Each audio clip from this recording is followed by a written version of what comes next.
لا حول ولا قوة إلا بالله العلي العظيم.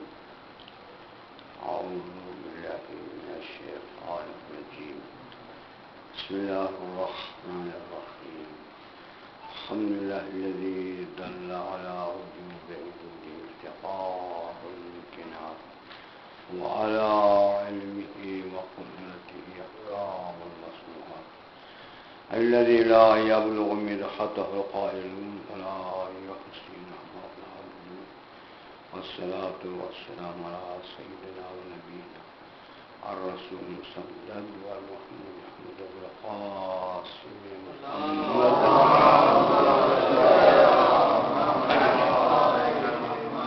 ولا تتنجي بنا تهدينا الذين ذهب الله عنهم ورثا وطهرهم تطهيرا.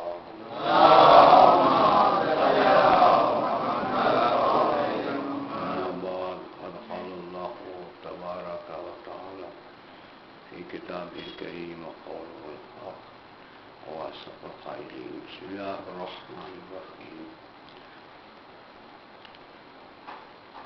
قال إبراهيم يا رب أرني كيف تحيي الموت أولم تؤمن قال بلى ليطمئن قلبي. درود بجمع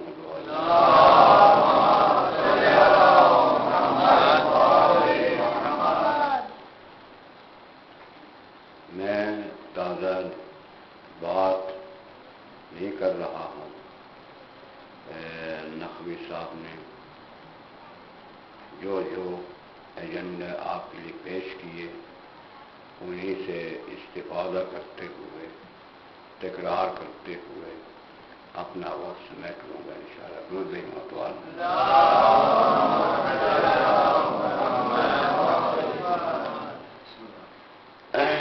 محترم سامعین، آپ نے نہایت سلیس انداز اور جامع انداز سے معنی انداز سے گفتگو آپ نے سنی. آپ نے یقیناً اپنے نظریات کو استوار کرنے کے لیے اور اپنے خیالات کو باہم راہ حق پر منسلک کرنے کے بارے میں آپ نے سوچا، آپ نے سمجھا. مزید کوئی تو تفصیلی بات نہیں ہوگی، یہی کچھ ہوگا. ہماری گفتگو اطمینان پر ہے، اطمینان.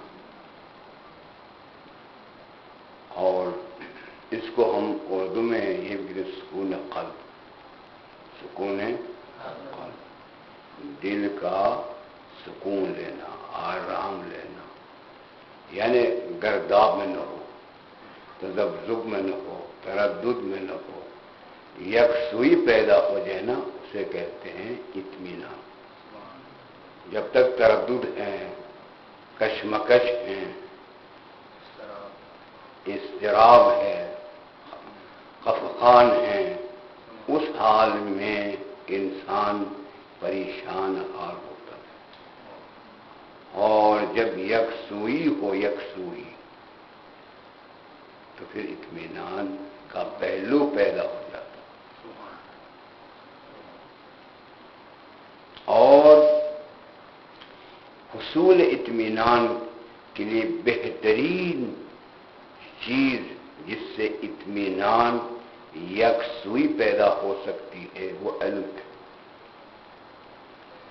علم سے اطمینان پیدا ہوتا. اور بے اطمینانی، اضطرابی، پریشانی، یہ سب جہالت کے ہی لشکروں میں سے.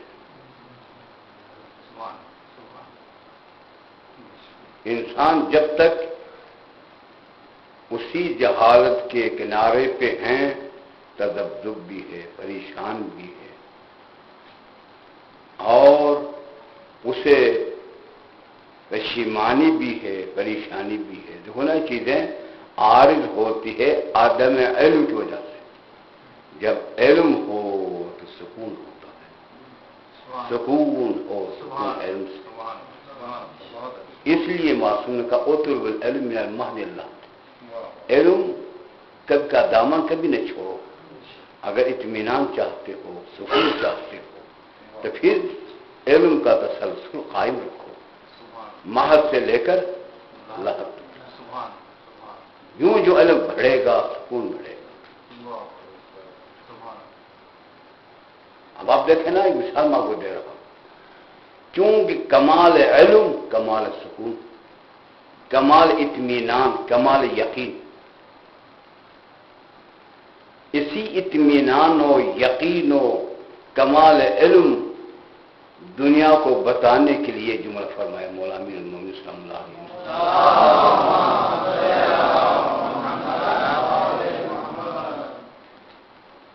تو انسان تذبذب ہے کہ اس کے پیچھے کیا ہے کیا نہیں ہے، تردد ہے اس کے پیچھے کیا ہے. لیکن یہ تردد اور یہ تذبذب اور یہ کشمکش، ذہنی کشمکش سے نجات پاتا ہے جب وہ پردہ ہٹ جاتا ہے. یہی سے تو اشارہ فرمایا لو کچھ غطا،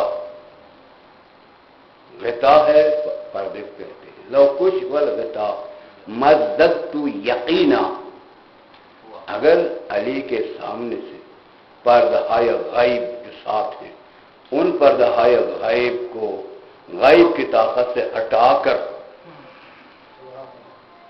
آگے سے بالکل میدان کھلا نظر آ بھی جائے نا، علی کے اطمینان میں، علم و یقین میں اضافہ نہیں ہو سکتا.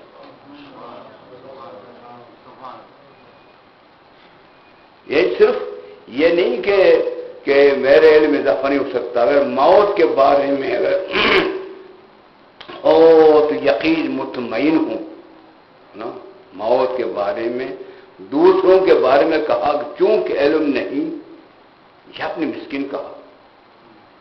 کوئی مسکین کا بیٹا یقین اس میں بے اطمینانی ہوگی، پریشانی ہوگی، مسکین نہیں ہوگا. پوری انسانیت کو یہ اپنے مسکین کہا، یہ اپنے مسکین. کیوں یہ اپنے مسکین ہے؟ مسکین کیا ہے؟ ہونا کہ ایک فقیر، ایک مسکین. ابھی وہ مادیات اور اقتصادیات پر آپ فرما رہے تھے نا، تو جس سے تذبذب پیدا ہوتا آپ نے فرمایا، میں نے ابھی اسے استفادہ کر رہا ہوں. تو یہ اس معاملے میں دیکھو نا، یہ اپنی مسکین کتنا پریشان ہوگا، فقیر کتنا ہوگا. فقیر ہے یعنی پوری انسانیت کو مسکین کہا. فقیر اور مسکین میں فرق جو قرآن مجید کی تفاسیر میں یہ ہے کہ کھایا پیا ہے، سیراب ہے، ابھی مطمئن ہے، لیکن کل کے لیے نہیں ہے. کل کے لیے پریشان ہونا اس کو فقیر کہتے ہیں. ابھی بھوکا ہے، پیاسا ہے، نیاز مند ہے، احتیاج ہے. ابھی اس احتیاج کو تھمانے کے لیے، ختم کرنے کے لیے، پوری کرنے کی چیز میسر نہ ہو تو اس کو مسکین کہتے ہیں. مسکین کتنا تذبذب میں ہوگا، یہ اپنی مسکین کا. ہم سب مسکین ہیں، کوئی اس مسکینیت سے مستثنا نہیں ہے. سادات ہو تو مسکین، غیر سادات ہوں تو مسکین، پوری انسانیت مسکین. اس کا مطلب ہے کہ انسان کی ذات سے یہ الگ ہے، سمجھے نہیں؟ ہے بھی الگ. انسان کی تخلیق کے لیے فرمایا نا اس میں وہ خلق انسان من صلصال من فخار ہے، اور جنات کے لیے من نار مارج. اور ان کے بارے میں کہا مارا جل بحرین کا، مارا جل بحرین، بس دو سمندر بہا دیے، دو سمندر بہا دیے.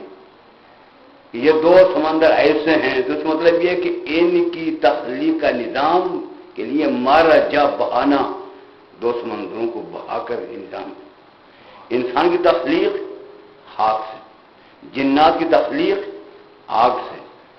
تیسرے ان کے بارے میں مارا جل بحرے، دو سمندر کہا، دو سمندر بہاتی ہے. دو خیر ادھر ادھر بہت سی تفسیریں ہیں، لیکن میں تو مختصر کروں گا آپ کے لیے، میں نے موضوع کچھ اور ہے. دو سمندر کہا، تین نہیں کہا، چار نہیں کہا، جمع کا صیغہ نہیں ہے، تسنیہ کا صیغہ. بحرین، بحر سمندر، دو سمندر انہیں بہایا ہے، بہانے والا خدا ہے اور دو سمندر بہ رہے ہیں، لیکن ان کی خصوصیت کیا ہے، پہچان کیا ہے؟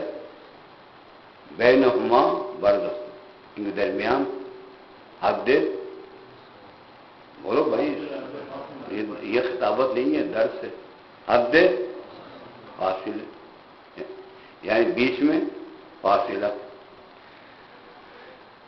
بینہما برزخ لا یبغیان، لا یبغیان، ایک دوسرے پہ تجاوز نہیں کرتے، حد فاصل جو ہوا، وہ اس طرف بہ رہا، وہ اس طرف بہ رہا، اس کا بہاؤ اس طرف، اس کا بہاؤ، نہ اس نے اس پہ نہ اس نے اس پر تجاوز نہیں کرنا۔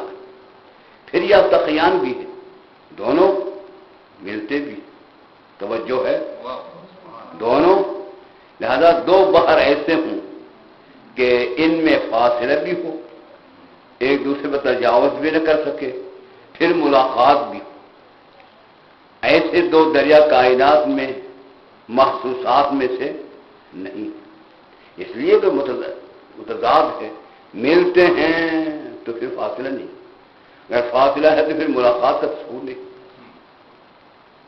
اب آپ تفاصر دیکھیں، بہت سے انہوں نے سمندروں کا نام دیے، وہ اب تک وقت نہیں لینا چاہتا، تو یہ، لیکن ان خصوصیات، ان ممیزات، ان مشخصات کو سامنے رکھیں تو وہی بات ہوگی جو امام صادق نے فرمائی ہے، تیسری بات نہیں ہوگی۔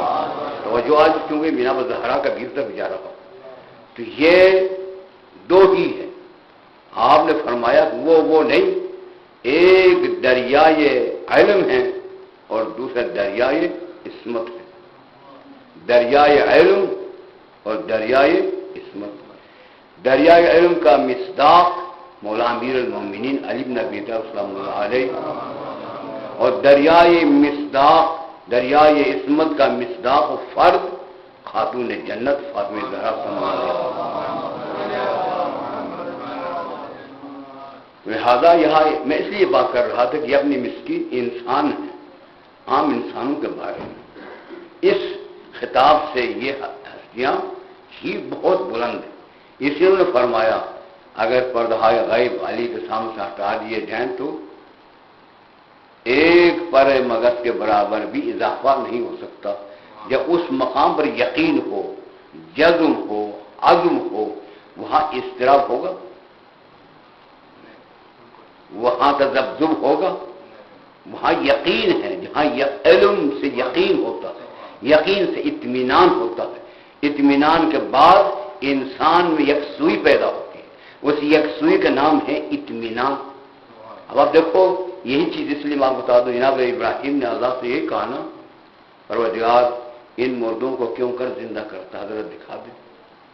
پروردگار عالم نے فرمایا، گویا کہ علم نہ تھا نا، طلبگار علم تھا کہ پروردگار ان مردوں کو مرنے کے بعد یہ اجزاء پاش ہو جاتے ہیں، اور اس پاش ہونے کے بعد دوبارہ یہ جڑ کر بدن تیار ہوگا، وہ دوبارہ اس میں غلول کرے گی، پھر یہ اٹھے گا، تو کیسا علم نہ تھا۔ اولم تؤمن، یعنی سربستہ تم ایمان نہیں رکھتے ہو، تمہارا نظریہ یہ نہیں ہے، تمہارا عقیدہ نہیں؟ قال بلا، ہے تو عقیدہ ہے، لیکن اطمینان قلب کہاں سے؟ اطمینان قلب علم سے پیدا ہوتا ہے۔ اطمینان قلبی کر کے دکھا دے، پھر مجھے علم ہوگا، پھر یقین پیدا ہوگا، مطمئن ہو جاؤں گا۔ محمد وآل محمد صلی اللہ علیہ وسلم۔ وہ قصہ کہانی تو خیر آپ کو معلوم ہے، 4 پرندوں کو لا کر ان 4 پرندوں کو ذبح کرنا، 4 پرندوں کے پروں کو الگ کر دینا، گوشت کو ٹکڑا کر کے پھر قیمہ بنا کر مکس کر دینا، ملا دینا، پھر پہاڑوں کی چوٹیوں پر رکھ دینا، پھر ان کو بلانا، پھر وہی پر، وہی رنگ، وہی سب کچھ کے کم و کیف سب کچھ انہیں کا پرواز کر دوبارہ آ جانا۔ یقین ہوا کہ واقعی خدا قادر ہے، اور یہ پرندہ اسی طرح ہی اسی رنگ میں اسی ڈھنگ میں واپس آ گئے، اب وہ مطمئن ہوئے۔ تو یہ مطمئن ہونے کے طلبگار ہو جانا اور وہ کہہ دینا میرے لیے پردہ غیب ہٹا بھی دیں تو اضافہ نہیں ہو سکتا، بس ان کا اطمینان اور ہے، ان کا اطمینان اور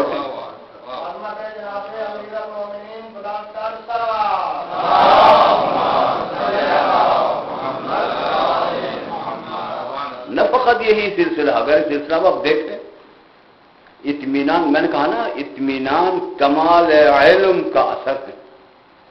جو جہاں تک علم ہوگا یقین ہوگا، یقین جہاں ہوگا وہاں اطمینان ہوگا، جہاں اطمینان ہوگا وہاں یکسوئی ہوگی، جب یہاں یکسوئی ہوگی تو وہاں تذبذب نہیں ہوگا، تردد نہیں ہوگا، اسی کا نام اطمینان ہے.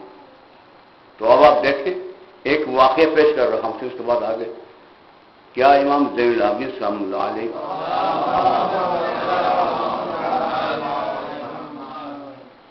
علم و اطمینان و جزم و عزم کی بات نماز پڑھ رہے تھے نا، ان کی زوجہ محترمہ نے آواز دی امام محمد باقر سلام علیہ کے بارے میں کہ وہ کنویں میں گرے، چھوٹے تھے، بہت نشیب، بہت گہرائی والا کنواں تھا. آواز دی، آپ نے اس فعل نماز کا معنی اپنے یعنی کہ تعلقات باہمی کو قائم رکھنے کا نام نماز ہے نا. اس لیے پروردگار عالم نے فرمایا یاد رکھیے گا فاذکرونی اذکرکم، تم مجھے یاد رکھو میں تمہیں یاد رکھوں گا. یعنی ایسا یاد رکھے کہ اللہ کو بھی آمادہ کر دے کہ وہ بھی تمہیں یاد رکھے. ہر ایک نماز نہیں ہو سکتی، اس نماز خاص خصوصیت ہے، اس انداز سے ہو کہ اللہ بھی وجد میں آ جائیں، پھر خوش ہو کر وہ بھی اس کو یاد کرنے پر آ جائیں. سمجھے نہیں؟ لیکن اس نماز کو جو اللہ کے تعلقات، جو اللہ سے تعلقات تھے، ان تعلقات کو اس انداز سے قائم کر رہے تھے کہ تاکہ اللہ انہیں کی یاد کو، ان کی ذکر کو قائم رکھے. اس انداز سے انہیں یقین تھا میں کس کا ہاں ہوں، کن کے تعلقات کو قائم رکھ رہا. کیا یقین تھا؟ وہ خلیہ جو نظر بھی نہیں آ سکتا تھا، اس خلیے کو پیدا بھی کیا، اسی کے اندر ایک نظام رکھا تذکیر و تانیث کا. ایسے خلیے کو پیدا کر کے پھر ایسے مقامات پر تربیت دینے کا نظام رکھ کر وہ قطرے خون جو نماز کے لیے قطرہ بھی معاف نہیں، اس کے لیے وہی غذا بنا کر کہ جس نے اس انسان کو اس مرحلے سے اس مرحلے میں لا سکتا ہے، اسی کے ساتھ اپنے تعلقات کو قائم کر رہا. تو اس بیٹے کی طرح متوجہ نہیں، آواز کی طرح متوجہ نہیں، اپنے اس یقین پر کہ اس سے میرے تعلقات قائم ہیں برقرار رہ کر نماز کو اس سکون سے طمانینہ سے ادا کر دینا دلیل ہے کمال اطمینان تھا آپ کو. اور اطمینان کس پر تھا؟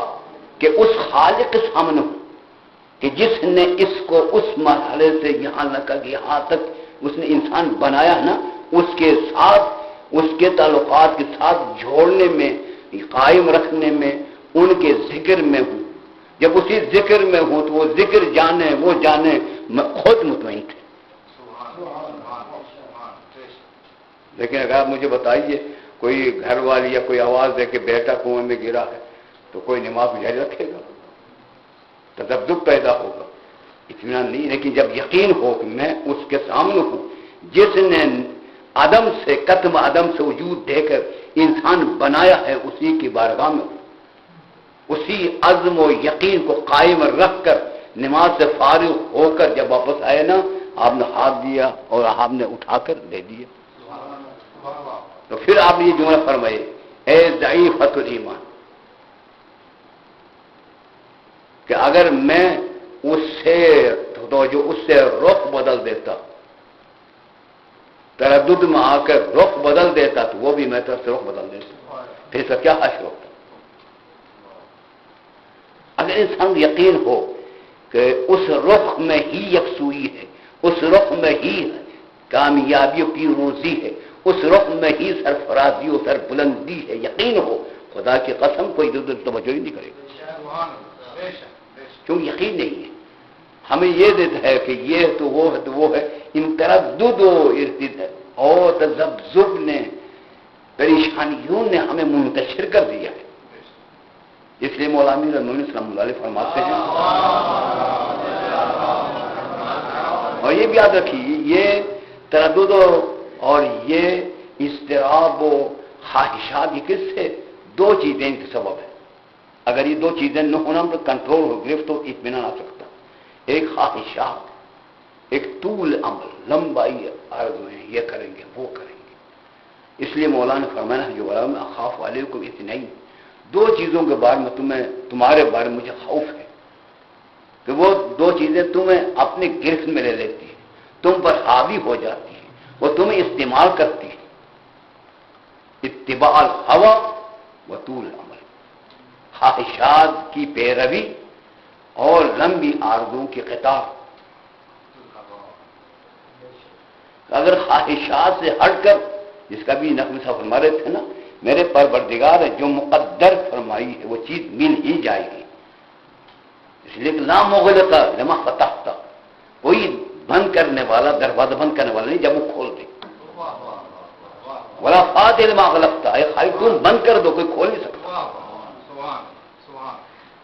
اطمینان ہو، اس پر یقین ہو تو خواہشات کے رو میں نہ جائے، آرزوؤں کے میدان میں گھوم نہ جائے تو پریشان ہو ہی نہیں سکتا.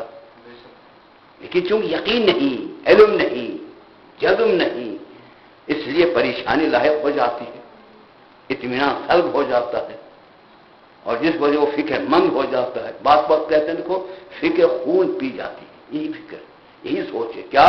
خواہشات کی پیروی اور تو لمبی آرزویں. تو یہ ان سے الگ ہو جانے کے لیے کیا ہے؟ ابھی آپ نے میں نے یقیناً اس لیے کہا کہ ایک مقام پر بھی میں نے بہت کچھ فائدہ اٹھایا، میں تلنے دوں تو یہ اپنے خواہشات نفسانی، اس کو ابھی کہتے ہیں خواہشات نفسانی کو ختم کر کے اور طول آرزوؤں کو بھی اپنے پروردگار پر ہی چھوڑ دیں، اور اسے چھوڑ دینے کو کہتے ہیں الصبر للہ. الصبر للہ. یہ صبر نہیں آ سکتا جب تک علم و یقین ہو. خیر وہ بات کروں تو یہ الصبر للہ کا معنی یہ ہے کہ ابھی آپ سن رہے تھے الصبر للہ، یعنی اس کا معنی ہے کہ انسلخوا، امام صادق کی عبادت کر رہا ہوں، انسلخوا عن انفسہم وان آگے لفظ مجھے اس وقت یاد نہیں آ رہا، بات کہ یہ ہے کہ وہ اپنے نفس و انانیت، خود خواہی، خود پسندی اور خواہشات نفسانی کے لبادہ کو اتار جائیں، اتار دیں. اتارنے کے بعد پھر ان کے سارے مناسک عبادات ہوں، انفاق خدا ہوں، جو بھی کام کر رہا ہو وہ اپنے سے نکل کر، انانیت سے، خود خواہی سے نکل کر صرف خدا کے لیے کر رہا ہو، صرف خدا کے لیے. یہ جو بھی نماز پڑھ رہا ہو تو خدا کے لیے، کچھ راہ خدا میں دے رہا تو خدا کے لیے، کوئی بات کہہ رہا تو خدا کے لیے، اٹھ رہا تو خدا کے لیے، روزہ ہے تو خدا کے لیے، صرف خدا کے لیے. کس انداز سے؟ کیونکہ اس علم کے ساتھ ہے، اس علم سے اطمینان آتا ہے، علم سے یقین پیدا ہوتا ہے، اطمینان پیدا ہوتا ہے، پھر وہ صابر بن جاتا ہے، صبر آ جاتا ہے. اس لیے مولا امیر المومنین صلی اللہ علیہ نے اوروں کی ذریت طاہرہ و پاک نے، وہ سب روزہ دار تھے، خواہش مند عقل و شرب، روزہ دن بھر روزہ دار تھے، لیکن جب کھانا سامنے آیا، دق الباب ہوا، سلام کیا. خیر وہ تو آپ کو معلوم ہے، ہر 3 راتیں 3 آدمی آئے، مسکین و یتیم اسیر. تو اب وہ جو دے رہے تھے نا، یہ ہے کہ اپنے میدان سے نکل کر کے خدا کے راہ میں دیں. تو اس میں وہ ایک نمونہ خدا نے، انہیں نہیں کہا، خدا نے نمونہ دیا کہ چونکہ ان کو کمال اطمینان ہے، کمال یقین ہے کہ وہ اپنے حال سے گزر کر، خواہشات سے نکل کے صرف میری ذات سے یہ وابستہ ہے، لہذا وہ مطمئن ہیں. انما نطعمکم لوجہ اللہ لا نرید منکم جزاء ولا شکورا. اس مقام پر آنے کے لیے کہ انسان اپنے خول خواہشات کے خول سے اور اپنے انانیت کے خول سے، خود خواہی، خود پسندی کے خول سے نکل کر مہاجر اللہ کی طرف مہاجر ہو، جو بھی کر رہا ہو اللہ کر، کہ کیا اگر یہ کیفیت پیدا ہو جائے اپنے خول سے نکل کر وہ مہاجر اللہ ہو کر جو بھی کام کر رہا ہو اللہ کے لیے، وہ کبھی پریشان ہوگا؟ کبھی اس میں تذبذب آئے گا؟ کبھی پریشانی آئے گی؟ نہیں۔ اس لیے کہ وہ جو کچھ بھی کر رہا اسی کے رقم کر رہا، اسی کے رضا کے لیے۔ اس لیے بہت اچھی مثال دی علامہ ہلی نے کہ اپنے خور سے نکلے تو مہاجر اللہ ہوگا، یا اگر اپنے اندر ہی موجود ہے۔ اس کی مثال میں یوں دوں گا جو انہوں نے اور انداز سے دی، مثلا لاہور کا اندر لاہور سے نکل جائے گا تو مسافر ہوگا، لاہور سے نکل جائے گا تو مہاجر ہوگا۔ لیکن اندر لاہور میں رہتے ہوئے یہاں سے کانا جائیں، کانا سے پھر وہ امام کالونی جائیں، شادر سے واپس ادھر ڈیفنس کی طرف کوئی جائیں، لاہور کا اندر سفر تو لاہور کا اندر ہی ہے، وہ مسافر نہیں ہے، وہ مہاجر نہیں ہے۔ لہذا اپنے خواہشات کے ہر طرح کے شعبوں سے نکل کر کے اللہ کی طرف نکل جائیں، تو یہ مہاجر ہونے کے بعد وہ شخص مہاجر مطمئن ہوتا ہے اور ایسے اطمینان ہوتا ہے کہ خدا بھی کہتا لا خوف علیہم ولا هم يحزنون، نہ وہ خوف کی شکار ہو جاتے ہیں نہ حزن ملال کی شکار ہو جاتے ہیں، حقیقت میں مہاجر ہوتے ہیں۔ اب دیکھنا کہ ہم اپنے اس انانیت سے، خود خواہی سے، خود پسندی سے کہ نکل کر ہم خدا میں مہاجر ہے۔ جب تک مہاجر نہ ہو اس وقت تب تذبذب ہے، تردد ہیں، اس لیے اس وقت تک وہ اطمینان قلبی حاصل نہیں ہو سکتا ہے۔ مطمئن ہو جانے کے لیے اپنے اس کاروان زندگی کے انانیت سے نکل کر کے وہ اللہ کے راہ میں مہاجر ہو جائے، اطمینان حاصل ہو سکتا ہے۔ اور یہی بات ہے، دیکھو جو مہاجر تھے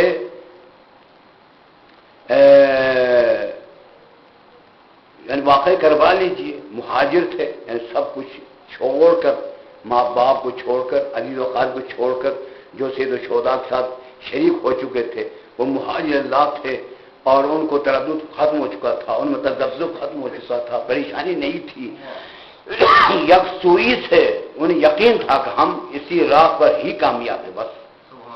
تو اس لیے انہیں موقع بھی دیا گیا کہ دیا جل رہا تھا، اسے بجھا کر موقع دیا کہ آپ کی شفاعت بھی قیامت کے دن کریں گے، اور آپ یہاں سے جائیں، جب اہل بیت النبوت اطراف میں آ جائیں تو ان کی عزت بھی کریں، احترام بھی کریں، ان کو پانی بھی پلا دیں۔ اب جائیں یہاں سے، کوئی نہیں اٹھا، اس لیے کہ وہ اپنے سے گزر کر راہ خدا میں مہاجر ہو کر یکسوئی پیدا کر چکے تھے، مطمئن تھے، ان میں تردد و تذبذب کی گنجائش نہ تھی۔ تو یہ تذبذب کو ختم کرنے کے لیے علم کی ضرورت ہے۔ کسی بھی شعبے میں آپ مطمئن اس وقت تک نہیں ہو سکتے ہیں جب تک آپ کو کمال علم نہ ہو، علم کی ضرورت ہے۔ علم جب آئے گا اطمینان ہوگا، اطمینان کے بعد یکسوئی ہوگی، یکسوئی کے بعد تردد ختم ہوگا، اطمینان ہوگا، جو اطمینان کے حال پیدا ہوگا پھر اس شخص کے اس اطمینان کے بعد اسے یقین ہوگا، عزم و جزم سے جو بھی انجام دے رہا ہوگا تو فعل میں بھی کمال ہوگا۔ میرے محترم سامعین، میں اس کو مختصر کرتے ہوئے چند الفاظ میں اسے یوں سمیٹ دوں کہ کمال علم جو میں نے کہا وہ باعث اطمینان ہے، بلکہ صرف اطمینان نہیں ہے، کمال علم وہی علم ہی عصمت بھی ہے۔ میں پہلو کو بدل رہا، کمال علم ویسے ہی کمال علم کا نام عصمت ہے، جتنا علم ہوگا نا اتنی عصمت، اتنا اطمینان، آگے بڑھی آپ کی طرف۔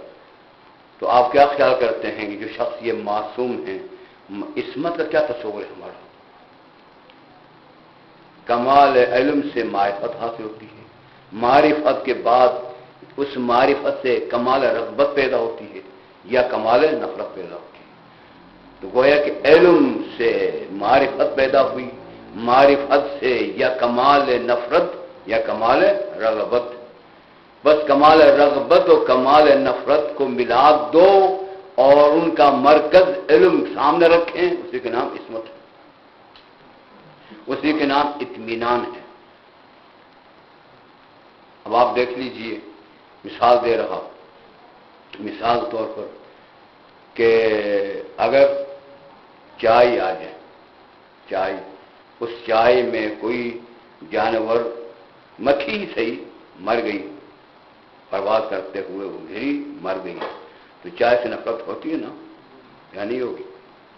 تھوڑی سی نفرت ہوگی۔ یہ نفرت کس سے پیدا ہوئی؟ آپ کی معرفت کس میں مکھی گری؟ مکھی شرم نجس نہیں ہے، مکھی پاک ہے، اسے خون جہندہ نہیں ہے۔ خون جہندہ جو نہیں رکھتا ہے نا وہ جانور پاک ہے۔ خون جہندہ کا معنی اس کے گلا کاٹ دیں تو خون اچھل کے نہیں نکلتا، تو اس کو خون جہندہ نہیں، سانپ ہے، نجس نہیں ہے۔ یہ چھپکلی ہے نا، نجس نہیں ہے، خون جہندہ نہیں رکھتی، تو حالانکہ وہ نجس بھی نہیں، ایک غیر نجس کثیف سی شئی گر جانے سے نفرت پیدا ہوئی اس چائے سے۔ بھئی کیوں نفرت پیدا ہوئی؟ اس لیے کہ آپ نے دیکھا اس میں مکھی گری، اگر نہ دیکھا ہوتا تو نفرت نہ ہوتی۔ تو وہ کہ علم سے معرفت پیدا ہوئی کہ اس مکھی کی کثافت کے بارے میں، پھر چائے سے نفرت پیدا ہوئی، لیکن چھوٹی سی نفرت۔ لیکن اگر اسی چائے کے پیالے میں کوئی چوہا مرا ہوا ڈال دیں جو اس متاثر ہو کر پھٹ کر بو بھی آ رہی ہو، کیڑے بھی پیدا ہو چکے ہوں، تو کتنی نفرت ہوگی؟ کیا نفرت ایک جیسی یا فرق ہے؟ بہت فرق، کتنا فرق ہے بھائی؟ پہلے چائے کے پیالے سے چائے انڈیل کر اسی پیالے میں چائے ڈال کر پی سکتے تھے، اب پیالے کے ساتھ ملا کر پھینک دیں گے۔ اسی نے توجہ ہے نا؟ تو یہ نفرت، حالانکہ اس نجس شے کے پینے میں کیا سزا ہے اس کا علم نہیں ہے، صرف کثافت ظاہری سے تھی نفرت پیدا ہو۔ اگر یہ بھی ہو کہ شے نجس کے کھانے میں یہ سزا ہے، اللہ کو ناپسند ہے، اس کا بھی علم ہو، پھر بہت ہی نفرت ہو جائے۔ کیا اس کے باوجود وہ شخص اس اٹھا کر اس پیالے سے گونج لینے پر قادر ہے کہ نہیں؟ بولو، ہے، پی سکتا ہے، لیکن کیا پینے کے بارے میں ذہن میں تصور ہے؟ یہ بھی تصور کیا کہ میں سے پی لوں؟ کمال نفرت سے اس کا تصور ہی سر وہ چھوڑتا، قادر ہے، پینے پہ قادر ہے، لیکن پینے کے بارے میں تصور ہی ذہن میں نہیں آ سکتا۔ توجہ ہے؟ اگر اس کو اسی طرح اس نجس کے پینے میں خدا کو ناپسند ہے، ناپسند ہونے کی وجہ سے اس میں ایک سزا بھی ہے، اس کا بھی علم ہو، تو پھر کتنی شدید نفرت ہوگی۔ اسی طرح ائمہ اطہار ہے، انہیں علم ہے کہ اس غیبت میں کیا کثافت ہے، اس حسد میں کیا کثافت ہے، اس الزام و تہمت میں کیا کثافت ہے، کسی کے مال میں ظلم لین میں کیا کثافت ہے۔ وہ کثافت کیوں؟ کثافت کا علم ہے، معرفت کامل ہے، قادر ہیں غیبت کرنے پر، توجہ ہے کہ نہیں ہے؟ قادر ہیں کسی کو الزام لگانے پر، قادر ہیں کسی کے مال چھیننے پر، لیکن چھینے کا تصور ہی نہیں، نفرت ہے۔ اس کمال نفرت اجتناب کے لحاظ سے، اب سے دیکھو نا، اس سے مطمئن ہے کہ یہ کثیف ہے، مطمئن ہے کہ یہ کثیف ہے، کہ کھاؤ یا نہ کھاؤ، اگر مجھے کسی کہیں سے چلتے چلتے کوئی چند بندر مل جائے نا ڈالروں کا، تذبذب ہوگا کہ اٹھاؤں یا نہ اٹھاؤں، یہ کتنا مال ہے۔ اگر اس کی کثافت کا علم ہو، معرفت ہو، تو مطمئن ہو کر گزر جاؤں گا۔ لیکن جب وہ دیکھو نا بٹوا میں کچھ ویسے ہوئی ہے، اگر ہم مل جائیں تو انسان کے خواہشات ہے، علم کثافت کا علم نہیں ہے، معرفت نہیں ہے، خواہشات نفسانی کے بیچ میں آ کر متردد ہو جاتا ہے، تذبذب میں آ جاتا ہے، پریشان ہو جاتا ہے کہ میں لوں یا چھوڑ دوں۔ اگر اس علم ہو کہ یہ تو ہے کثیف، کبھی اس پیالے میں جس میں وہ چوہا مرا ہو جو پڑا تھا، کبھی سوچا پیو نہ پیو؟ سوچا ہی نہیں، تصور ہی نہ تھا، اس طرح ہر فعل میں جو نجاست ہے اس فعل نجاست کے بارے میں علم ہو تو کہ یہ علم ہی سبب عصمت بھی ہے اور سبب اطمینان بھی ہے۔ سبحان اللہ۔ اسلام کے علماء حق بلند تر صلوات۔ حالانکہ آپ کو معلوم ہے نا غیبت کے بارے میں قرآن نے کہا اپنے بھائی کا وہ بھی مردہ، اس لیے کہا کہ مردہ بھائی کا انعام دیا کیونکہ پس پوچھ کسی کی بات کرتے ہو اس سے اذیت نہیں ہو رہی ہے، اذیت صرف کہنے والے کے لیے۔ اب دیکھو نا آپ غائب ہیں، میرے سامنے نہیں ہے، میں آپ کی غیبت کر رہا ہوں، آپ کو کوئی ذہنی تشویش نہیں ہے، کوئی آپ کو اذیت نہیں پہنچ رہی ہے، آپ کو کیا معلوم کیا کہہ رہا ہوں، لیکن کثافت اتنی۔ اسی طرح کہا کہ ایک مردہ بھائی، مسلمان بھائی جو مردہ ہے اس کے گوشت لے کر منہ میں چبا کر کھانے میں جو کثافت ہے نا وہی کثافت غیبت میں، کیونکہ اگر علم ہو، معرفت ہو، اطمینان ہو، یقین ہو تو کبھی غیبت کرنے کے بارے میں سوچے گا ہی نہیں، نہ سنے گا نہ غیبت کرے گا، کیونکہ اس کثافت کے بارے میں معرفت نہیں ہے، اس کثافت کے بارے میں علم نہیں ہے، اس لیے زبان کھلتی ہے اور اطمینان بھی نہیں۔ تو یہ کمال علم سے کمال معرفت پیدا ہوتی ہے، کمال معرفت سے عصمت ہے، اور اس عصمت کا معنی ہی اطمینان ہے۔ اور اسی طرح اب آئیے یہ ہے مقام اجتناب کے لحاظ سے، نفرت کے لحاظ سے، پہلو کے لحاظ سے۔ اب رغبت کے لحاظ سے مثال تو انسان کیونکہ ہر وقت ہر چیز کو نہیں لیتے، المال والبنون زینت الحیات دنیا ہے، مال ہو یا اولاد ہو دنیا کی زینت ہے، اگر دنیا میں بھی باعث زینت نہ ہو تو وہ مال نہیں ہے، وہ اولاد نہیں ہے، وہ ایک وہ اس سے مرکز سے دونوں ساقط ہیں۔ لیکن اس لحاظ سے فارمولہ کو ذہن میں رکھتے ہوئے ایک شخص عزت بھی برقرار ہیں، آبرو بھی ہے، عزت بھی ہے، امتحان دیتا ہے، اور اس امتحان کے لیے یہ طے ہوا ہے کہ جو اس میں امتحان پاس ہوگا، ایک بہت معمہ تھا ان سے حل کریں تو ہم اس کو $1 کروڑ دیں گے، اور سربراہان ملک کا ایک دربار ہوگی، اس میں استقبال بھی ہوگا، اس کے بارے میں قصیدہ خوانی اور مدح خوانی بھی ہوگی، اور وقت مقرر ہوا۔ اتفاقاً ایک شخص اس معاملے کو حل کیا اور اس نے پاس کیا، اور $1 کروڑ کا مستحق بھی قرار پایا، اور تاریخ مقرر ہوئی۔ اب مجھے بتائیے اس تاریخ مقرر جو ہو چکی ہے اس میں کہے گا اس میں ہو سکتا ہو جاؤں گا، ہو سکتا نہیں جاؤں گا، تردد میں رہے گا وہ، بلکہ اس لمحہ کے آنے کے لیے شدت سے انتظار کر رہا ہو، کب وہ وقت آتا ہے کہ میں جا رہا ہوں گا تو وہ سب استقبال بھی کریں گے، مجھے ساتھ مصیبت بھی بٹھا بھی دیں گے، اور $1 کروڑ بھی مجھے عطا کر دیں گے۔ اس لمحے کے لیے کتنا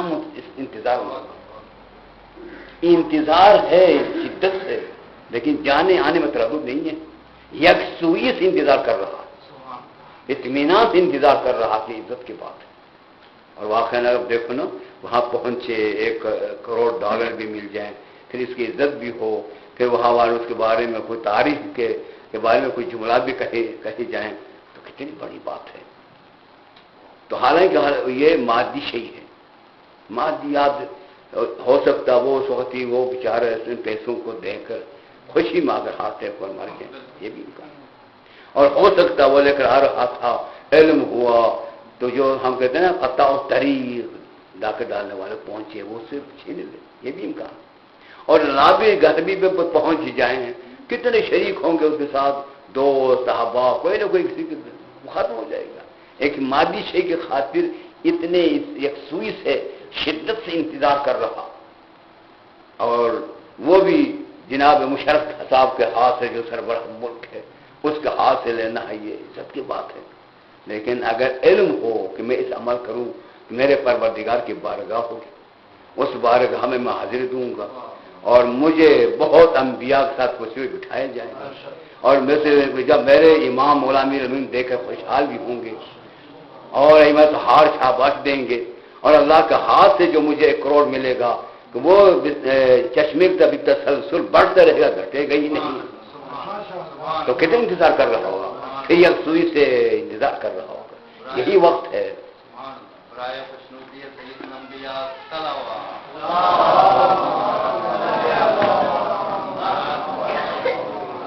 تو مولا امیر المومنین سے پوچھا گیا مولا آپ کے شیعہ ہونے کی پہچان کیا؟ آپ نے فرمایا کہ اپنے اوقات نماز کا انتظار کر رہا، اول وقت میں ادا کرنے کے لیے۔ اس مطلب یہ کہ ان کے پیش نظر یہی ہے، اس نماز کے پڑھنے میں جو اللہ کی طرف سے جو تحفہ ہے، جو عنایات ہیں، اور لازوال عنایات اللہ کے ہاتھ سے اللہ کے بارگاہ میں، اس کے لیے وہی میرا شیعہ ہوگا جو اس کے لیے تڑپ رکھتا ہو، یکسوئی سے انتظار کر رہا ہو۔ تو یہ اسی کا نام عصمت ہے محترم سامعین۔ بس میں ایک چیز ہاتھ سے گزر جاؤں گا بہت مختصر کر کے، کافی وقت لے چکا ہوں تو زیادہ دھمہ نہیں دوں گا، کہ ہم جو کہتے ہیں ترجمہ کرتے ہیں انما یرید اللہ لیذہب عنکم الرجس اہل البیت ویطہرکم تطہیرا۔ ہاں بغور سنیے، بے شک میرے خلاف بے شک نظریات قائم کریں، آپ کو اختیار ہے، کوئی نہیں، اور بے شک پوچھے صحیح، جو کچھ بھی کرے، جو میں کچھ کہہ رہا ہوں وہ علم کلام کے ان اہم ترین فرمولجات جو قرآن مجید کی آیات کے روح سے اور احادیث کے مسند احادیث کے روح سے جو بات طے شدہ ہے وہ بتا رہا۔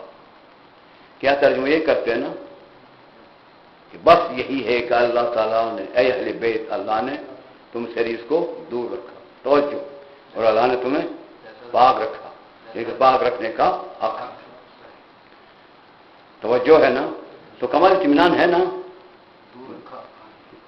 تو یہ اگر اللہ تعالیٰ نے ہی ان کو رجس سے دور رکھا اور اللہ تعالیٰ نے ہی ان کو پاک رکھا تو ان کا کیا کمال؟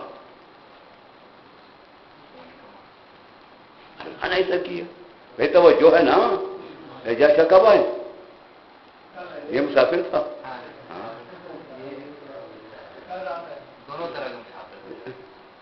تو بلتستان ہے گرد، خیر بعد پوچھیں گے۔ تو یہ توجہ نہ یہ تھا بھائی، مسلسل یہ ترجمہ آپ سنتے ہیں نا، اے اہل بیت النبوہ اللہ نے تم سے رزق کو دور رکھا، ترجمہ بھی یہی ہے، اور تمہیں پاک رکھنے کا حق ہے۔ سوال تو یہی ٹھیک ہے، اس لیے کہ دیکھو انما یرید اللہ لیذہب کا فاعل اللہ ہے، دور رکھنے والا خدا ہے، جن سے دور رکھا جاتا ہے وہ اہل بیت ہے، جو چیز دور رکھی جا رہی وہ رجس ہے۔ ترجمہ تو یہی ہے، علم میں صرف نہ ہو کے لحاظ سے ایسے ہی ہے۔ وَيُطَهِّرُكُمْ تَطْهِيرًا، پاک کرنے والا خدا، پاک ہونے والے اہل بیت، اور کمال طہارت اللہ کا فعل۔ لیکن جب اللہ نے ایسا کیا ہے تو ان کا کوئی کمال ہے؟ بس ختم کر رہا ہوں بھائی، مذاہب ختم کر رہا ہوں، بس صرف اس کو غور خوض سے میری بات کو نا ذہن میں بس بٹھا، ختم کر رہا ہوں، معافی رحمت۔ بھائی جواب دو، درد سے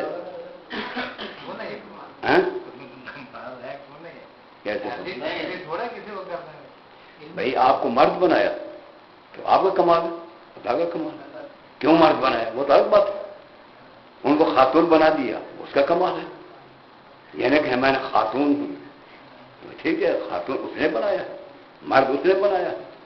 بھائی آپ قداور ہیں ماشاءاللہ، میں قد کا چھوٹا ہوں، اب کہیں گے آپ قد کا آپ کا چھوٹا، آپ مجھے کچھ نہیں کہہ سکتے، لیکن میرا کام نہیں ہے، اس کا کام ہے۔ آپ قداور ہے، خوبصورت ہیں، تو یہ آپ اس کو نازا نہیں ہو سکتے، وہ آپ کا نہیں ہے، وہ خدا کا ہے۔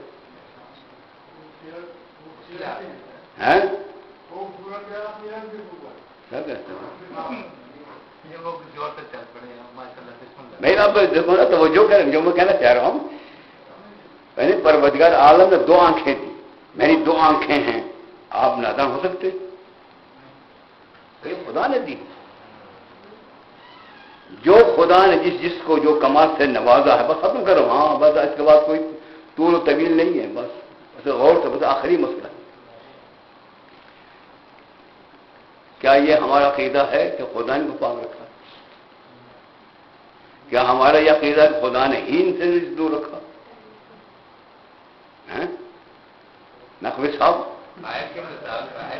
ترجمہ تو میں بتا چکا ہوں، یعنی علم صرف اور نحو کے لحاظ سے ترجمہ یہی ہے، دور رکھنے والا خدا، جن سے دور رکھا جا رہا وہ ایمہ طہارت، اور جو چیز دور رکھی جا رہی وہ رجس۔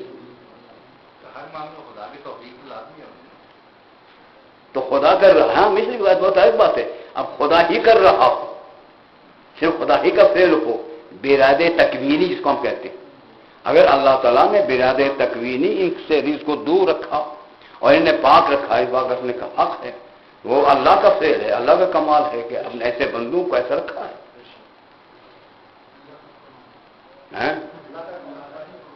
ان کا تو کوئی کمال نہیں ہوا، ہم کہتے ہیں نا ان کا اپنا کمال ہونا چاہیے۔ توجہ ہے نا؟ یعنی یہ بات ذہنشین ہوئی اچھی طرح؟ آپ دیکھنے میں یہ اس کے بارے میں جو پیش کر رہا ہوں اس کو خوب ذہن میں رکھیں، الٹا سیدھا کر کے کبھی بدنام نہ کرنا، جو کچھ میں کہہ رہا ہوں اس کو ذہن میں رکھ کر بے شک ڈنڈورے پیٹیں، کوئی بات نہیں، نہ اس سے میں ہراسان ہو سکتا ہوں نہ لاجواب ہو سکتا ہوں، کوئی پوچھے تو جواب حاضر ہاتھ۔ توجہ ہے نا؟ مطمئن ہو جائیں گے انشاءاللہ۔ دیکھو نا، جب شیشے کے بارے میں منتہا تک نہیں پہنچے نا، تذبذب ہے، تذبذب کے بعد پریشانی ہے، اطمینان ختم ہو جاتا ہے، جب بات مکمل ہو جائے گی اطمینان دوبارہ ختم ہو جائے گا۔ کلام کون کرتا ہے؟ رسول۔ قرآن نے صاف کہا ان بھائی وحی بولتے ہیں رسول، تکلم رسول کرتے ہیں، لیکن اللہ فرما رہا نہیں، یہ تکلم نہیں کر رہا، میں تکلم کر رہا۔ توجہ ہے نا؟ لیکن حقیقت میں بات کون کہہ رہا؟ رسول۔ بات رسول کرتے، لیکن اس بات کو رسول کی بات قرار نہیں تھی، اپنی بات قرار دی۔ یعنی ان کے کمال نفاست ہو، تقدس ہو اور کمال طہارت یہ ہے، تنزیہ یہ ہے کہ ان کا قول ہے ہی نہیں، وہ قول خدا کا۔ توجہ ہے نا؟ یہ بات ذہنشین ہوئی؟ حالانکہ کلام کون کر رہا؟ رسول کر رہا۔ کلام کر رہے ہیں رسول، اور کلام کے رسول کو خدا اپنا کلام کہہ رہا، ٹھیک ہے؟ لیکن اس کمال میں اس کلام کے کرنے والا متکلم کون ہے؟ رسول ہے۔ لہذا اس کلام میں جو کچھ کمال ہے نا، اس کمال کا مصداق کون ہے؟ رسول۔ رسول ہے۔ توجہ ہے نا؟ اسی طرح آپ نے کنکر ہاتھ میں لیے، آپ نے پھینکے کنکر آپ نے سنگریزے آپ نے پھینکے، فعل کس کا تھا؟ رسول کا۔ اور قرآن صاحب کہا مارا نہیں تھا، تو نے نہیں پھینکے، کیا مارا ذرا میں تھا، جب تو نے پھینکے تھے نا، پھینکے تو نے، لیکن وہ تو نہیں پھینکے، وہ میں نے پھینکے۔ وہی قول بھی خدا کا، فعل بھی خدا کا، کرنے والے یہ، کہنے والے یہ، اور کلام خدا کا، فعل خدا کا۔ پاک انہوں نے اپنے کو رکھا، فعل خدا کا، رزق کو انہوں نے اپنے سے دور رکھا، فعل خدا کا۔ توجہ ہے دیکھا؟ اس لیے خدا نے ان کو ابھی آپ نے فرمایا کہ توفیق کمال علم دیا، کمال، اور کمال علم سے کمال معرفت، اور کمال معرفت جن سے خدا نے روکا ہوا فساد نجاست، جن سے روکا اس کا علم، اور جس کو خدا نے چاہا اس میں مصلحت و کمال اس کا علم، نہ کبھی یہ چھوڑنے پر آ سکتے ہیں اس لیے کہ کمال علم ہے، نہ کبھی اس فعل میں مرتکب ہو سکتے ہیں اس لیے کمال نفرت۔ تو عصمت کیا ہے؟ کمال علم، کمال علم سے کمال معرفت، معرفت سے جس میں قباحت ہے، جس میں کثافت ہے، اس سے کمال نفرت، قادر ہوتے ہوئے سوچا ہی نہیں،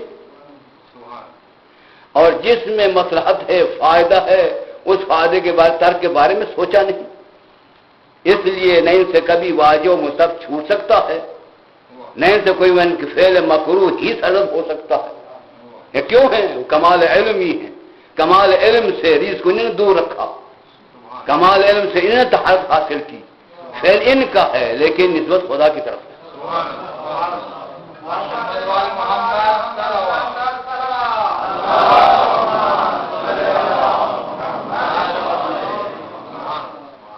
اب تک تو ختم ہوا نا, اب آپ توجہ.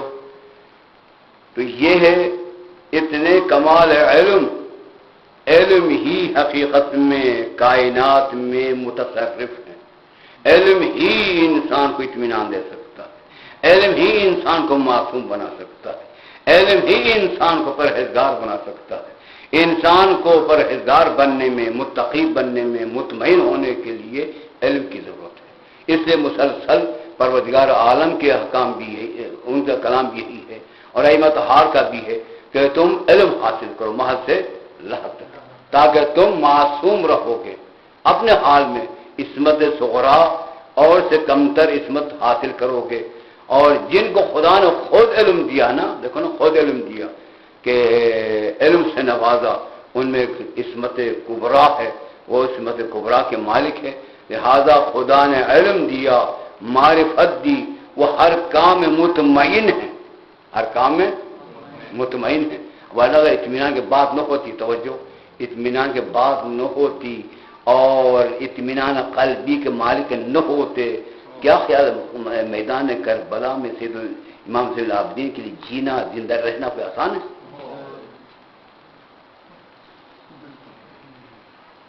کتنے شہید ہوئے اور کس عالم میں آپ کوفہ سے شام, شام سے دوبارہ کربلا, ان تمام واقعات میں آپ کا زندہ رہ جانا اس بات کا یقینی برہان ہے کہ آپ کو کمال اطمینان تھا, آپ مطمئن تھے.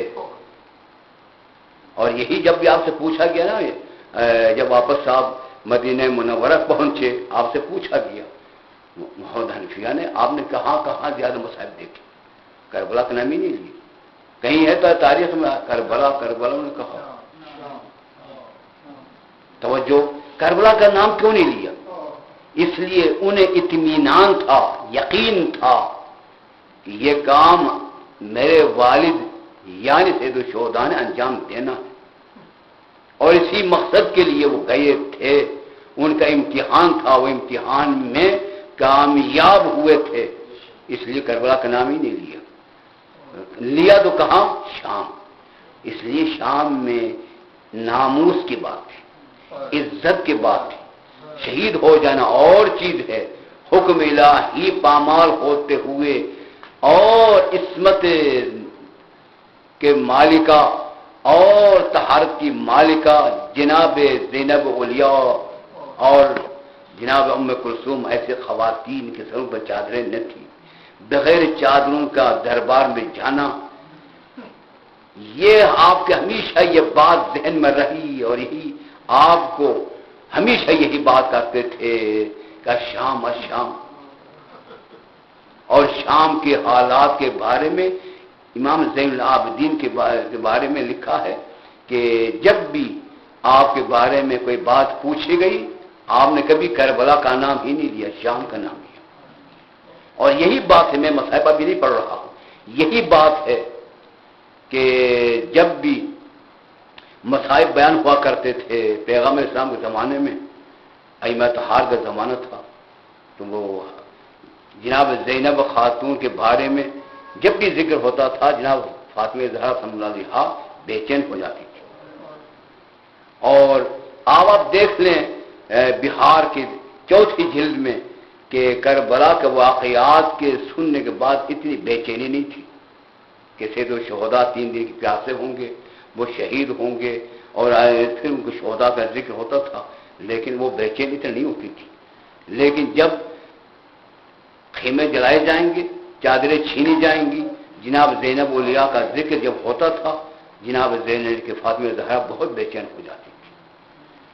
اور اسی بے چینی کی شاید یہی علامہ شستری لکھتے ہیں کہ ایک عالم دین کربلا معلیٰ میں رات کو دن کو جب بھی زیارت پہ جاتے تھے, وہ حرم میں مصائب بیان کیا کرتا تھا اور ایک بار انہوں نے خواب میں جناب فاطمہ سلام اللہ علیہا کو دیکھا.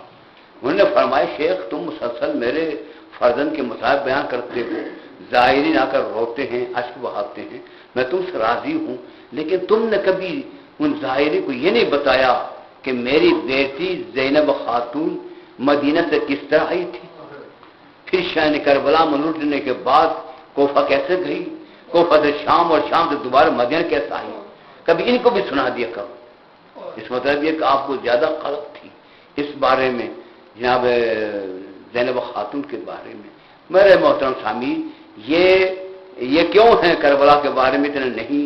اس لیے کربلا کے بارے میں وہ مطمئن ابھی آپ وہ پڑھ کے سنا رہے تھے کہ جس نے امتحان دینا تھا امتحان دے کر، اور انہوں نے یہی بھی کہا اس نے کہ وہ تو آیت کا فلم بھی ہے کہ پروردگار عالم رب اوزعنی ان اشکر نعمتک التی انعمت علی ولا والدی اور پروردگار مجھے توفیق عطا فرما کہ میں تشکر ادا کر سکوں اس نعمت کا جو مجھ پر میرے والدین پر ہے، اور میں ایسا کام کر جاؤں گا، ایسا کام تو انعام علی صالحا، انعام علی صالحا، ایک عمل صالح انجام دوں گا تو پھر ترغا ہو تیری ذات راضی ہو جائے گی. یہ سید الشہداء نے اس نے کہ سورہ کافی لمبی آیات ہے. تو یہ اس امتحان کے لیے گئے تھے، انہوں نے امتحان دیا اور اس امتحان میں پروردگار عالم راضی ہو کر پھر یہ آواز بالاتفاق تاریخ الحوق وغیرہ میں ہے کہ آواز آئی یا آیت النفس المطمئنہ، اے نفس مطمئنہ تو نے امتحان مطمئن ہو کر دیا ہے، کوئی تذبذب نہ تھا جوان بیٹوں کو دینے میں، بھائی کو دینے میں، حتیٰ کہ بہن کی چادر اتارنے میں، ان تمام معاملات میں تو نے امتحان اس انداز سے دیا تھا تو نفس مطمئنہ ہے، ارجع ربی کے راضیت مرضیہ. تو یہ اطمینان تھا، لیکن اس اطمینان کی طرح صرف سید الشہداء کو تنہا نہیں تھا بلکہ جناب فاطمہ سلام اللہ علیہا کو بھی اطمینان تھا. جب بھی ذکر ہوتا تھا گود میں لیے لبوں کو چومتی تھی، حل کو چومتی تھی اور مطمئن تھی، اس کے بارے میں مطمئن تھی. اور یہی بات بلکہ جناب فاطمہ سلام اللہ علیہا کے ایام میں سے ہیں. بس کچھ انکار کر ختم کرتا ہوں کہ جناب فاطمہ سلام اللہ علیہا چونکہ بابا سے بعد نحیف ہو چکی تھی، کمزور ہو چکی تھی، مسلسل فراق میں روتی تھی اور لوگوں کو اعتراض بھی تھا کہ یا دن کو یا رات کو روئے. مولا امیر مومن سے کہا گیا تو آپ جانتے تھے کہ خاتون جان بہت حساس ہے، شاید یہ بات برداشت نہیں کر سکے گی، نہیں سن سکے گی، اس لیے آپ نے فرمایا کہ میں آپ کے لیے بقی میں ایک کمرہ تعمیر کروں گا، وہاں پر جا کر فراق میں اشک بہائیں گے، اطمینان پیدا کریں گے. تو آپ راضی ہوئی، آپ نے بقی میں ایک کمرہ بنا دیا بیت الاحزان کے نام سے، بیت الحزن. پھر وہاں پھر جانے کے لیے آپ جا رہے تھے اور جناب فاطمہ ساتھ ہے، حسن حسین کا ہاتھ تھامے ہوئے. اور کہاں جا رہے ہیں بھائی؟ اس کمرے میں جا رہے ہیں جہاں بیٹھ کر پیغمبر خدا کو یاد کرنے کے لیے. کہ ایسا زمانے بھی بعد رسول آ چکا تھا کہ رسول پر رونے والوں پر جو روتی تھی نا ان کی بیٹی تھی، اس پر بھی وہ لوگ برداشت نہیں کرتے تھے کہ مسلسل کیوں رو رہی ہے. تو لہذا جا رہے تھے تو ایک بار لوگ آئے، دیکھو نا دنیا کتنے منحرف ہو چکی تھی، جا رہے تھے لوگ آ رہے ہیں جا رہے ہیں. یہاں فاطمہ سلام اللہ علیہا دیکھ رہی تھی کہ کوئی علی کو سلام نہیں کر رہا، آ رہے ہیں جا رہے ہیں کوئی سلام ہی نہیں کر رہا. ایسے دنیا منحرف ہو چکی تھی. تو پھر پوچھا ابو الحسن میں آپ سے ایک بات پوچھنا چاہتی ہوں. آپ نے فرمایا مختصر پوچھ لو. کیا پوچھا؟ تعلیم میں اس وقت کو بھی مجھے یاد ہے جب بابا کا سایہ تھا، یہ لوگ آپ کے قدم چومتے تھے، ہاتھ چومتے تھے. آج ہم بقی طرف جا رہے ہیں، انہیں کچھ نہیں کہہ رہے، صرف وہاں پر جا کر رونے کے لیے، لیکن کوئی سلام بھی آپ کو نہیں کر رہا ہے. اس وقت آپ کو یہ جملہ ہے دختر رسول، آپ یہ کہہ رہی ہے کہ کوئی سلام نہیں کر رہا ہے. علی پر ایسا وقت آ چکا ہے، ایسا وقت آ چکا ہے علی سلام کر رہا ہوتا تو جواب نہیں ملتا. یہ دنیا اس طرح منحرف ہو چکی تھی. اسی عالم میں ایک بار مولا امیر المومنین مسجد سے آئے، جناب فاطمہ سلام اللہ علیہا نے حسنین کو نہلا کر، حسنین کو لباس پہنا کر اور ان کو کھانا خود پکا کر کھلا رہی تھی. تو آپ نے فرمایا دختر رسول آپ کمزور ہو چکی تھی، نحیف ہو چکی تھی، اتنے کام آپ نے خود انجام کیوں دیے؟ فضا سے بھی کام لیتی ہے. تو اس وقت نقاب نے فرمایا اے ابوالحسن میں قریب بابا کے پاس جانے والی ہوں. میں بابا کے زہری پر گئی اور فرط غم سے میں نے کہا بابا صبت علیہ مصائب اور صبت ایام سن لیا، بابا مجھ پر تو دنیا کے مصائب کے پہاڑ ٹوٹے. تو پھر میں آ کر لیٹی تو مجھے خواب آئی، عالم الرویا میں بابا کو دیکھا، وہ آئے مجھے گود میں بٹھایا، پیار دیا، کہا بیٹی تیرے ایام مصائب ختم ہیں، خیر میرے پاس آنے والی ہے. تو مجھے پیغام دیا ہے، میں دنیا سے جانے والی ہوں کہ یا ابوالحسن یہ امانتیں ہیں کہ آپ کو چھوڑ کر جا رہی ہوں. اور امام حسن کے بارے میں، امام حسین کے بارے میں بھی کہا اگر آپ کے تباہ کے خلاف کوئی بات کریں تو رسول کی عظمت کے لیے میری خاطر ان کو کچھ نہ کہنا، ان پر شفقت کا ہاتھ رکھیے. اور پھر بالخصوص جناب زینب ام کلثوم کے بارے میں یہ جملہ ہے کہ ہمیشہ ہر ماں کی خواہش ہوتی ہے کہ بیٹی کی شادی ہو اور اس کو بخیریت و عافیت ان کو روانہ کر دیں. لیکن علی ابوالحسن مجھ سے یہ کام نہیں ہو سکا تو میں تمہارا ہاتھ چھوڑ کر جا رہی ہوں، ان کا بھی خیال رکھیے. تو یہ سب وصیت آپ کی. پھر وصیتوں کے بعد ایک وصیت یہ فرمائی کہ ابوالحسن سالہ سال میں آپ کے ساتھ رہی ہوں، اگر خلاف تباہ کوئی کام، کوئی فعل، کوئی قوم میں سے ہوا ہے تو مجھے خدا کے لیے بخش دے، معاف کر دے. اس وقت مولا امیر المومنین جاری ہوئے، روئے اور فرمایا اے دختر رسول آپ تو ہے پاک و معصوم اور عصمت کے مالک کا ہے، آپ سے کیا کمی بیشی ہو سکتی ہے. میں نے بلکہ آپ کو اس خاطرداری سے نہیں رکھ سکا جو آپ کا مقام تھا، آپ کی حیثیت تھی. تو آپ مجھے معاف رکھیں کہ میں نے کوئی وہ تواضع، میں نے وہ عزت و احترام کے وہ پورے حق ادا نہیں کر سکا ہوں. پھر اس کے بعد آپ نماز کے لیے مسجد گئے اور جناب فاطمہ صلی اللہ علیہ خان نے جناب فضا سے کہا میں اس کمرے میں جا رہی ہوں اور کچھ وقفہ کے لیے آپ نہ آنا، پھر اس بعد مجھے آواز دینا، اگر آواز کے جواب میں مجھے مل جائیں تو پھر آ جائیں اندر، ورنہ سمجھ لینا کہ میں اپنا پروردگار سے مل گئی. جناب فاطمہ صلی اللہ علیہ اس کمرے میں گئی اور اپنے بستر پہ لیٹی اور اس کے بعد جناب فضا اس وقت مقرر کے بعد جا کر سلام کرتی ہے، جواب نہیں ملتا ہے. پھر اس نے سر پیڑ کر اعلان کیا کہ مجھے شہزادی ہمیں چھوڑ گئی ہے. حسنین آتے ہیں مسجد، مولا امیر المومنین بھی آتے ہیں، لیکن بس ختم کر رہا ہوں آخری جملہ کہ جناب امیر المومنین نے خود غسل دیا، ان کو غسل و کفن و غنود خود مولا امیر المومنین دے رہے تھے اور حسنین بھی ساتھ تھے، جناب فضا بھی ساتھ دے رہی تھی. اور جناب فضا سے روایت ہے غسل دیتے ہوئے ایک وقت مولا امیر المومنین کی چیخ نکل گئی اور جناب فضا نے پوچھا مولا اے شیر خدا موت حق ہے، آپ اس طرح رو رہے ہیں کہ پسر مردہ خاتون روتی ہے. تو آپ نے فرمایا فضا اس بات پر نہیں رو رہا ہوں کہ دختر رسول جدا ہو کر جا رہی، موت حق ہے، لیکن اس لیے اس غیور خاتون نے مجھے بتایا نہیں، جب تخت مقصد پر آئی پھر دیکھا پہلو شکستہ اور رسول بنا سے جاتے ہوئے مجھے کہا تھا علی میری ایک ہی امانت ہے، اس کا خیال رکھنا. اے فضا وہ امانت واپس کر رہا ہوں، جب میں واپس دے رہا ہوں گا اور رسول اپنی امانت مجھ سے لے رہے ہوں گے، اگر مجھ سے پوچھا علی میری امانت تو سالم تھی، اب پہلو شکستہ واپس کر رہے ہو، تو اے فضا میرے پاس جواب نہیں ہے. تو مولا امیر المومنین نے تابوت تیار کیا، تابوت تیار ہوا اور آپ نے گھر لا کر جس طرح معمول ہے دیدار کے لیے کہا جاتا ہے، یہی آپ نے فرمایا یا حسن و یا حسین و یا زینب و یا ام کلثوم حلموا وتزودوا من امکم، آؤ اپنے ماں کا دیدار کر لو، ملاقات کر لو، پھر ملاقات قیامت کے دن ہوگی.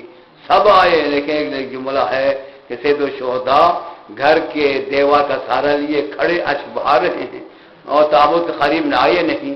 تو آپ نے فرمایا بیٹے حسین آؤ تم بھی دیدار کر لو، پھر ملاقات قیامت کے دن ہوگی. اس وقت سید الشہداء نے ایک جملہ کہا بابا میں حسین ہوں، مجھے نازوں سے پالا ہے، جب تک مجھے ماں خود نہیں پکارے گی میں تابوت کے پاس نہیں جاؤں گا.